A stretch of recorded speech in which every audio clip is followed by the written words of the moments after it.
खबरों में बने रहने के लिए देखते रहिए K9 मीडिया। सब्सक्राइब करें हमारा चैनल और हाँ, बेल आइकन दबाना ना भूलें। 18 घंटे की ड्यूटी के बीच कई बार मन करता है मेरी नन्ही बेटी से मिलने का, पर वर्दी पहनते ही सिर्फ फर्ज मुझे नजर आता है। ये कहना है हमारे कोरोना योद्धा डॉक्टर रविंद्र का। पढ़ लिख कर डॉक्टर जरूर बने, लेकिन अब पुलिस में रहकर बतौर डीएसपी काम कर रहे हैं।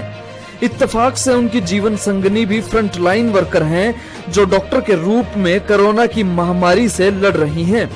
K9 media DSP doctor Ravindra और उनकी पत्नी को सैल्यूट करता है। नमस्कार दोस्तों, K9 मीडिया में आपका स्वागत है। मैं विनोद मोरवाल और आज हमारी टीम सोनीपत में पहुंची है और इस महामारी के अंदर जो योद्धा हमारे बीच में हैं, हम उसको हर व्यक्ति को नमन करते हैं जो इस महामारी में अपना तन मन धन लगा के आगे चल रहा है। और साथियों, आज सोनीपत के अंदर सोनीपत ज़िला जो दिल्ली एनसीआर के नज़दीक है, और सोनीपत का जब हम नाम लेते हैं और यहाँ डॉक्टर डीएसपी रविंद्र जी है, अगर जो उनका नाम ना लिया जाए तो ये गुस्ताखी होगी। और सोनीपत के साथ साथ यहाँ का जो क्षेत्र है ये दिल्ली के बिल्कुल नज़दीक है, और जैसे मामले बढ़ रहे हैं और यूपी में बढ़ रहे हैं, इसके बावजूद सोनीपत को ग्रीन जोन में रखा गया है और ये काबिल तारीफ़ है। और हमारे साथ जो आज जुड़े हैं डॉक्टर रविंद्र जी है, जो सोनीपत ज़िले में डीएसपी है। सर, आपका स्वागत है। धन्यवाद जी। सर, हम जानना चाहेंगे जो कोविड-19 के अंदर जो आज जो हालात है, इस पे आप कैसे एहतियात रख रहे हैं इसमें? जैसे कि आपको पता ही है कि कोरोना संक्रमण जो महामारी है काफ़ी तेज़ गति से फैल रहा है। और जहाँ तक एनसीआर एरिया की बात करूँ तो सोनीपत सबसे ज़्यादा दिल्ली से सटा हुआ है और साथ ही साथ कहीं ना कहीं यूपी से सटा हुआ है। तो इन दोनों स्टेट के सटे होने के कारण हमारा ख़तरा और भी ज़्यादा बढ़ जाता है। उसी के एहतियात के तौर पर हमने, अगर दिल्ली की बात करूँ तो हमने 3 हमारे परमानेंट नाके लगाए हैं। वहाँ पे 3 वो नाके पूरे जो दिल्ली का एरिया है उसको सील करते हैं। किसी भी आवाजाही को जो भी दिल्ली की तरफ से होती है उसको प्रतिबंधित किया गया है। अगर एसेंशियल सर्विस की बात करें तो कुछ जैसे हेल्थ सर्विसेज है, एसेंशियल गुड सर्विसेज है, सिर्फ उसी को परमिट किया गया है कि वो दिल्ली से हरियाणा में एंट्री कर पाएँ। उसी तरह अगर मैं बात करूं यूपी की तरफ से किसी भी तरह की आवाजाही, जो हमारे परमानेंट 2 नाके लगाए गए हैं वहां से सील किया हुआ है, किसी भी तरह की आवाजाही हम वहां से परमिट नहीं कर रहे हैं। ऐसा हुआ कि आप काफ़ी दिनों से घर से बाहर है, नहीं तो तकरीबन हमें पता रहता था भाई संडे हो या फिर कोई सा हॉलीडे बच्चों के पास चले जाते हैं। तो अब कुछ आप कैसे समझा रहे हो कि उनसे मिल नहीं पा रहे हो जैसे इस दौरान? देखिए, 2013 में मैंने सर्विस ज्वाइन की थी। इससे पहले मैं डॉक्टर प्रोफेशन से बिलोंग करता हूँ। बेसिकली मैंने बीडीएस की हुई है, रोहतक बीजे से पास आउट हूँ। उसके बाद जब 2013 में मैंने ज्वाइन किया था, यूनिफॉर्म डालते ही जो सबसे पहले ध्यान आता है कि आपका देश सेवा के प्रति समर्पण भाव होना चाहिए। और अगर मैं अपनी बेस्ट हाफ की बात करूँ, शी इज़ डॉक्टर। मेरी जो बेस्ट हाफ है, मेरी वाइफ है, डॉक्टर हैं, और उनका प्रोफेशन भी ऐसा है कि 24/7 का है। जब मेरी शादी हुई थी, शादी के बाद ही ये चीज़ बिल्कुल उनको क्लियर थी कि हमें दोनों को देश सेवा के लिए समर्पित भाव से काम करना पड़ेगा। और जहाँ तक ये क्राइसिस की बात है, जिस क्राइसिस से मैं गुजर रहा हूँ, मेरी जो वाइफ है उसी क्राइसिस से गुजर रही है, और वो भी अस्पताल में है, मतलब 24 घंटे काम करती है। उसी तरह मेरा भी काम है। तो uniform as a uniform personal मेरे लिए ज़्यादा जिम्मेवारी हो जाती है कि कहीं ना कहीं ये टाइम ऐसा है कि मैं समाज के प्रति अपना समर्पण भाव पूरा दिखा सकूं। तो इसमें मेरे जो फैमिली है, मेरी गुड़िया है 1 साल की, अभी कुछ दिनों के लिए मतलब ऐसा था कि लगभग 24 से 25 दिन ऐसे हो चुके थे, मैं मिल नहीं पा रहा था उनको, तो वीडियो कॉलिंग से बात कर रहा हूँ। लेकिन इसका मैं पूरा श्रेय अपनी पत्नी को और फैमिली को देना चाहूँगा कि उन्होंने इस वक्त मेरा पूरा साथ दिया और बड़ा स्पष्ट शब्दों में कहा है कि ये टाइम आपका अपनी पूरी तरह समाज की सेवा का है, और उसी के समर्पण भाव से आज मैं इस भाव में लगा हुआ हूँ। नहीं सकते, कई बार ऐसी बात नहीं होती कि पापा लॉकडाउन है और इसे लॉकडाउन में तो सभी घर पे और आप कैसे ड्यूटी पर, इस बारे में? जहाँ तक मैं अपनी बात करूँ, मेरी 1.5 साल की गुड़िया है। तो देखो, स्टार्टिंग में ग्रूमिंग में पेरेंट्स की प्रतिभागिता बहुत ही ज़्यादा इम्पोर्टेंट हो जाती है बच्चे की ग्रूमिंग में। तो स्टार्टिंग में आपको एक स्नेह भाव भी ज़्यादा होता है बच्चे के साथ। तो कहीं ना कहीं ये 26 दिन तो मैं इस स्नेह भाव से वंचित रहा हूँ। लेकिन जहाँ तक समाज की सेवा की बात है, उसको देखते हुए ये 26 दिन नहीं, मतलब मुझे ये लगता है कि अगर ऐसा क्राइसिस कभी भी आता है तो आपको एक परिवार की तरफ ना देख के पूरे समाज की तरफ देखना आपका फ़र्ज़ है, और वो मैं ज़्यादा इम्पोर्टेंट समझता हूँ। तो बच्चे, बीवी है, जैसे फादर है, मदर है, वो काफ़ी क्वेश्चन करते हैं कि बीच बीच में आ जाया करो, लेकिन ये संक्रमण ऐसा है कि कहीं ना कहीं आप फैमिली के पास जाने से डरते हो। बिल्कुल। क्योंकि इसी कारण भी जितना आप सेपरेट रहेंगे, जितना अपने आप को बाउंड कर पाओगे आप, परिवार में संक्रमण का खतरा उतना ही कम होगा।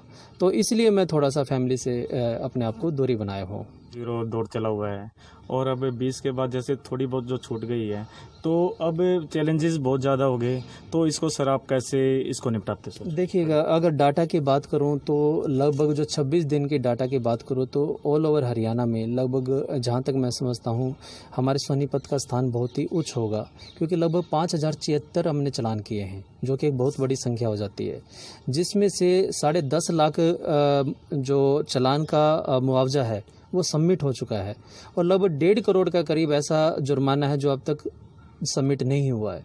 तो इतनी बड़े रूप में चालान करना, इतनी बड़ी रकम एक रेवेन्यू में सबमिट करना, कहीं ना कहीं एक डिस्ट्रिक्ट के लिए बहुत बड़े गर्व की बात है। तो अगर मैं इस 2.0 सेकंड जोन की बात करूं तो हमने सख्ती और भी ज़्यादा की है इसमें। अगर रूटीन में अगर सिटी की मैं बात करूं तो 110 चालान होते थे, लेकिन ये 2.0 जो हमारा फेज स्टार्ट हुआ है, इसमें लगभग हमने 150 के चालान सिटी एरिया में स्टार्ट कर दिए। अगर ऑल ओवर सोनीपत की बात करूं तो लगभग 250 से 300 के चालान हम करते हैं डेली। तो सख्ती ऐसे ही बरकरार रहेगी जैसी पहले थी, लेकिन कहीं ना कहीं जो रूल रेगुलेशन, जो एक रियायत वाली बात थी, यहाँ पे हमारे कल 3 पॉजिटिव केसेस आए हैं। उसको देखते हुए लोकल प्रशासन ने ये एक सुझाव दिया है कि जब तक हम इसको मिनिमम नहीं कर देते, इसका जो संक्रमण है सामाजिक तौर पर कम नहीं कर देते, इसी तरह हम अपनी जितनी भी सख्ती है एज सच ही इसको रखेंगे, किसी तरह की रियायत नहीं देंगे। हमने भी देखा कई आप नाकों पे भी गए हो, और साथ के साथ आपने चालानों को भी यहाँ पर निपटाया है, और फिर ऑफिस में फिर आईजी के साथ मीटिंग भी आप कैसे मेंटेन कर, क्योंकि सुबह से शाम तक हो गई है और आप अब तक बिल्कुल इस काम में लगे हुए हो, तो कैसे मेंटेन कर रहे हो, क्योंकि थकावट भी एक चीज़ होती होगी? देखिएगा, जैसे मैंने आपको पहले कहा कि पूरे साल में 1-2 मौके ऐसे होते हैं कि जहाँ पे आपको ये थकावट, ये काम सारा कुछ साइड में रख के समाज की तरफ आपको सोचना होता है। उसी विचारधारा से मैं सुबह 9 बजे अपना जो गीता भवन एरिया है उसमें चला जाता हूं, और लगभग सिटी एरिया ये मेरे पास है। और बीइंग ए नोडल ऑफिसर, मैं आके यहाँ पे कोरोना वायरस संक्रमण से रिलेटेड जो कमेटी है उसका नोडल ऑफिसर हूँ पूरे सोनीपत का।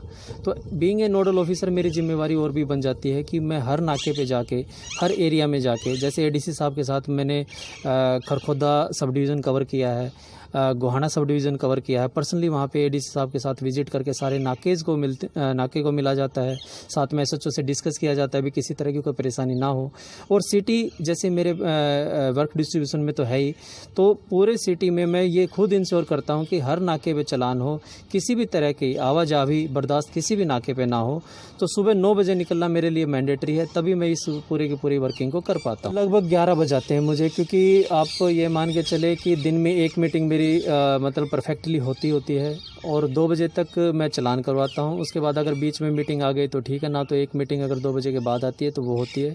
उसके बाद मेरा 5 से लेके 11 बजे तक का एक फ्लैग मार्च होता है पूरे सिटी एरिया में, फिर किसी भी तरह का, क्योंकि शाम में क्राउड है जो पब्लिक है बाहर आने की काफ़ी करती है, तो उसको भी कंट्रोल करना होता है। तो मेरे जो चौकी इंचार्जेज हैं, एसएचओज हैं, मेरे सीआईएज हैं, मेरे साथ रहती हैं।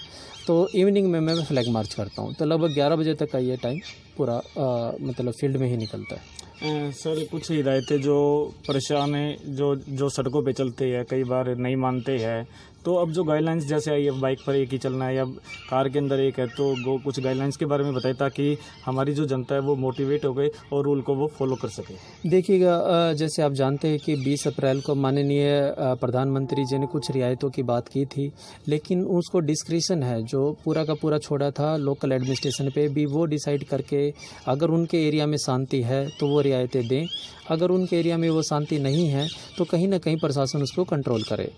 और जहाँ तक 20 तारीख की आज मैं बात करूँ तो मैं पूरे शहरवासियों को, सोनीपत को ये बताना चाहूँगा कि जो सख्ती है एज इट इज़ ही है। सिर्फ कुछ जो रियायतें दी गई हैं वो ये हैं कि जैसे लोकल एडमिनिस्ट्रेशन की परमिशन से आप कुछ ढाबे ऐसे हैं जहाँ पे हमारे गुड्स या कैरियर के जो सर्विसेज हैं, जैसे ट्रक है या टेम्पोज़ हैं, वो वहाँ से निकलेंगे तो वहाँ पे खाना खा सकें। तो हमने कुछ ढाबेस वगैरह वो भी लोकल एडमिनिस्ट्रेशन की परमिशन के बिना ना खोलें, लोकल एडमिनिस्ट्रेशन की परमिशन ले। अगर वो हमें लगता है कि हाँ ये कुछ लोगों को सर्विस कर सकता है तो उनको अलाउ करेंगे। साथ ही साथ कुछ इंडस्ट्रीज़ ऐसी हैं जो कि पहले ही प्रतिबंधित थी, लेकिन कुछ एसेंशियल सर्विसेज जो हमें ज़रूरत है उसमें हम थोड़ा सा रियायत दे सकते हैं। लेकिन जहाँ तक बाहर निकलने की बात है, भी आम पब्लिक आम जन बाहर निकलने की सोचे, तो ये बिल्कुल स्पष्ट है प्रशासन की तरफ से भी किसी भी तरह की बाहर आने की परमिशन नहीं है। अगर आप बाहर आओगे मुकदमा दर्ज होगा बिल्कुल आप पे।